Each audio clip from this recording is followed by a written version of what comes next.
A história das Copas do Mundo foi marcada por jogadores icônicos, lendas que deixaram sua marca com atuações inesquecíveis. Desde gols que mudaram o futebol para sempre até defesas impossíveis que decidiram títulos. E hoje, 5 inteligências artificiais vão se unir para fazer algo que ninguém tem coragem de decidir: escolher o melhor 11 de toda a história das Copas do Mundo. Começamos pelo treinador. E aqui, a DeepSeek não teve dúvida nenhuma: Mário Zagallo. Um cara que literalmente fez tudo nas Copas. Ganhou como jogador, como técnico e também como assistente. Zagallo foi o cérebro que conseguiu organizar tanto talento ofensivo: Pelé, Jairzinho, Tostão, Rivelino, e ainda assim manter o time equilibrado. Mas a Grok não concordou, disse: calma aí, tem alguém que fez história antes de todo mundo. E escolheu Vittorio Pozzo, o único treinador da história a ganhar 2 Copas do Mundo. Em 1934 e 1938, quando a Itália dominava o planeta futebol. Primeiro venceu a Tchecoslováquia, depois atropelou a Hungria, com Giuseppe Meazza liderando aquele time histórico. Todas as IAs acabaram concordando com a Grok.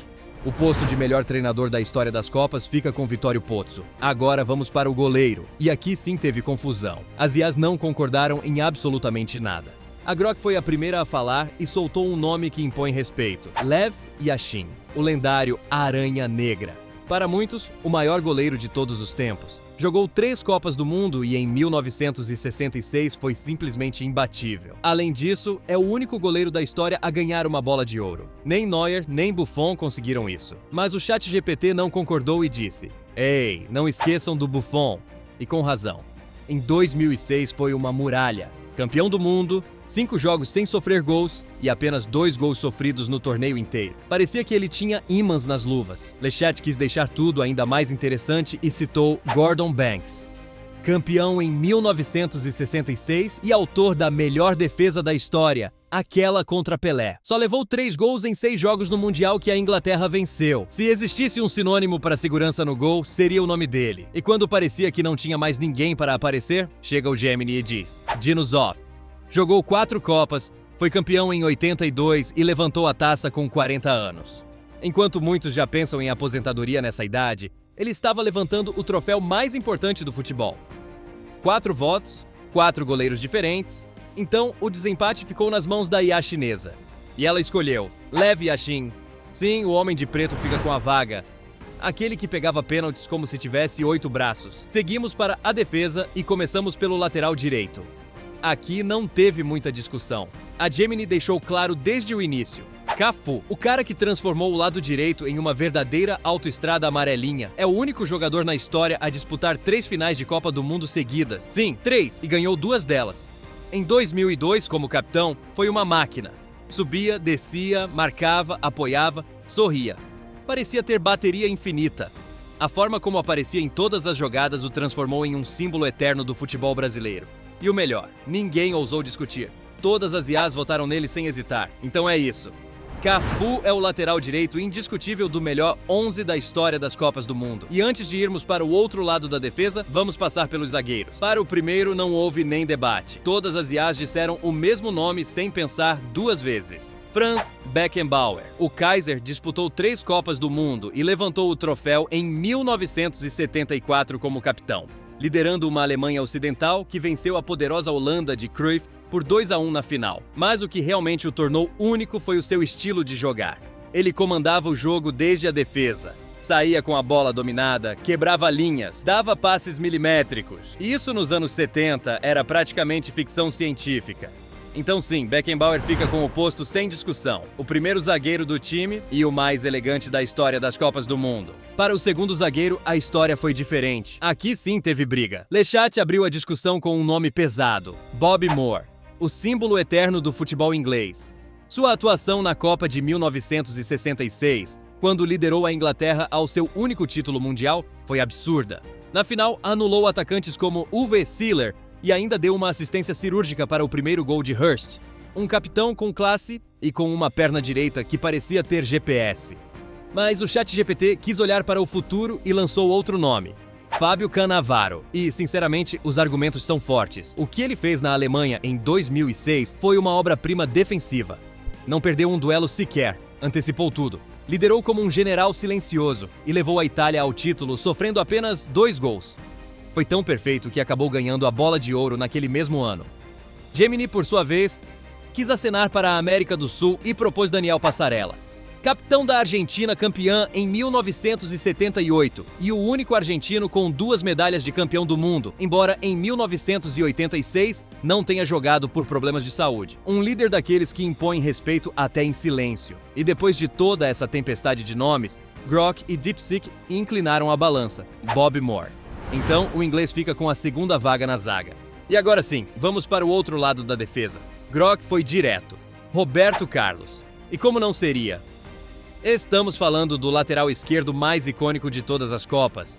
Pura potência, pernas de mola e uma canhota que parecia um canhão. Disputou 3 Copas do Mundo, levantou o troféu em 2002 e já em 1998 era um monstro pela faixa. Subia, descia, cruzava, mas o ChatGPT quis voltar no tempo e tirou do baú da história Nilton Santos. Bicampeão mundial e conhecido como a Enciclopédia. E com razão. Foi o cara que redefiniu o que significava ser lateral. Defendia com elegância, saía jogando por dentro. Décadas antes disso virar moda. E era puro equilíbrio naquela seleção brasileira que começava a dominar o futebol mundial. Lechat, por sua vez, apostou em um clássico moderno, Paolo Maldini. 4 Copas do Mundo, símbolo absoluto de consistência e classe. Na Itália de 1990 foi uma muralha. Nos Estados Unidos, em 1994, o pilar de uma defesa que chegou à final. E no fim, as outras IAs não hesitaram. A vaga ficou com Nilton Santos. O bicampeão mundial se junta ao time ideal da história das Copas. Passamos para o meio-campo defensivo. E aqui o Grock não pensou 2 vezes, Lothar Matthäus. Um dos jogadores mais completos que já pisaram uma Copa do Mundo.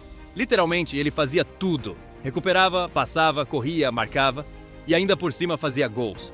Ele tem o recorde de 25 jogos disputados em mundiais e em 1990 foi a alma daquela Alemanha campeã. Naquele ano foi imparável. 4 gols, incluindo um doblete contra a Iugoslávia. Era o tipo de jogador que roubava a bola e 2 segundos depois já estava iniciando a jogada do gol. E o melhor, nenhuma inteligência artificial teve coragem de discordar. Todas votaram nele sem pestanejar. Assim, Matthäus garante seu lugar no 11 ideal. Seguimos para o meio-campo criativo, e aqui o Grock soltou um nome que impõe respeito só de ouvir. Zinedine Zidane, o cara que fazia magia com a bola sem nem bagunçar o cabelo. Disputou 3 Copas do Mundo e foi o herói absoluto da França em 1998. Na final contra o Brasil, marcou 2 gols de cabeça. Sim, de cabeça, ele, que vivia com a bola colada no pé.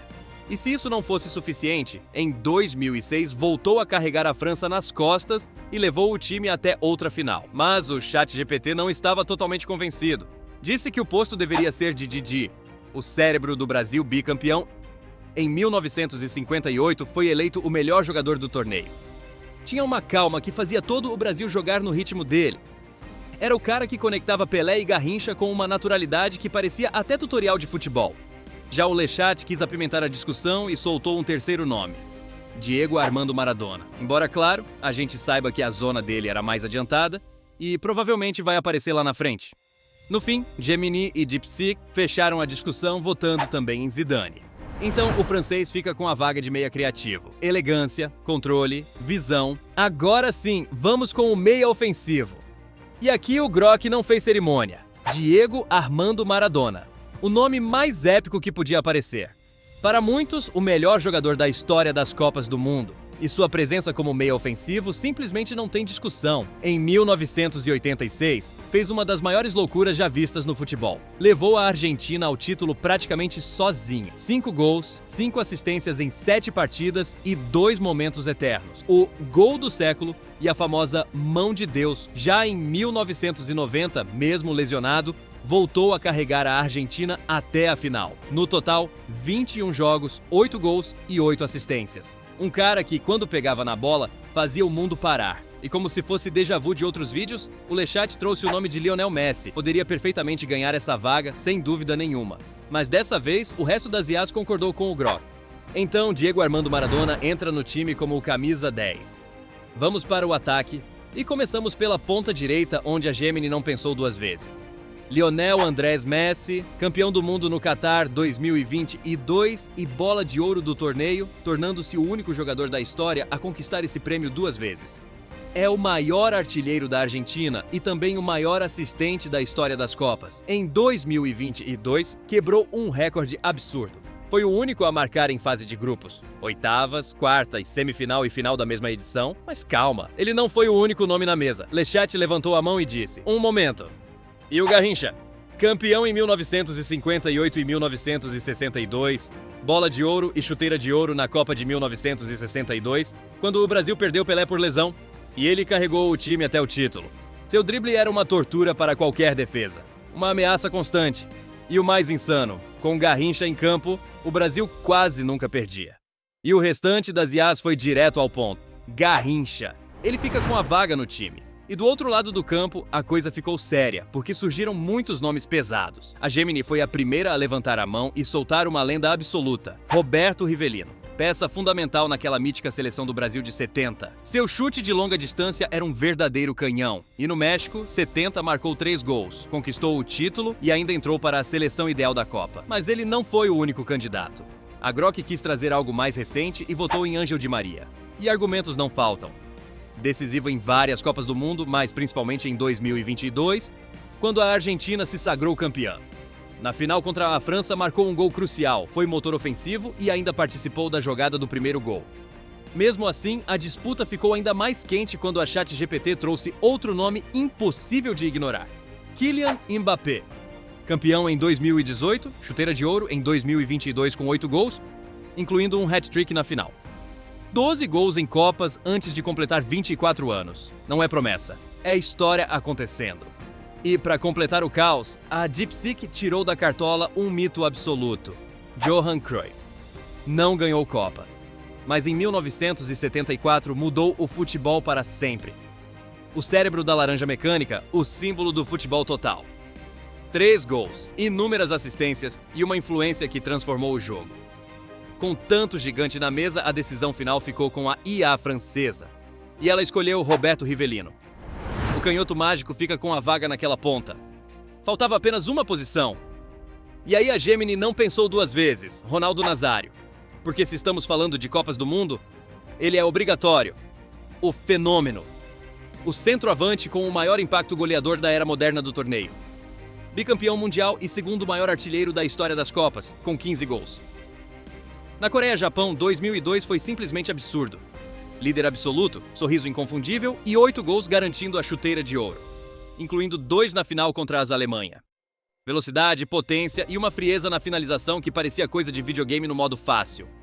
E o mais impressionante, ninguém votou diferente. Então sim, Ronaldo Nazário é o dono da camisa 9. O centroavante perfeito. Mas claro, ainda faltavam os reservas. E esses aqui poderiam ser titulares em praticamente qualquer time da história. No gol, o escolhido foi Gianluigi Buffon. Porque sim, quando o seu goleiro reserva é campeão do mundo e uma lenda viva, você sabe que o nível é absurdo. Na defesa, 2 monstros. Fábio Cannavaro, bola de ouro de 2006 por aquela Copa do Mundo perfeita, sem um único erro. E Daniel Passarella, o líder que levantou a primeira Copa do Mundo da Argentina em 1978. No meio-campo, começamos com Andrea Pirlo, o maestro da pausa e da precisão. E ao lado dele, nada menos que Johan Cruyff. Porque mesmo no banco, o nome dele pesa mais do que muitos times inteiros. E no ataque, claro que houve debate, mas os escolhidos foram Miroslav Klose, o maior artilheiro da história das Copas do Mundo, e Pelé. Sim, Pelé no banco. É nesse nível que está esse time. Sem dúvidas, muitos craques ficaram de fora. Mas no fim, só 11 podiam ser titulares. O que você achou dessa seleção? Deixe nos comentários, deixa o like e a gente se vê no próximo vídeo do Mais Que Futebol.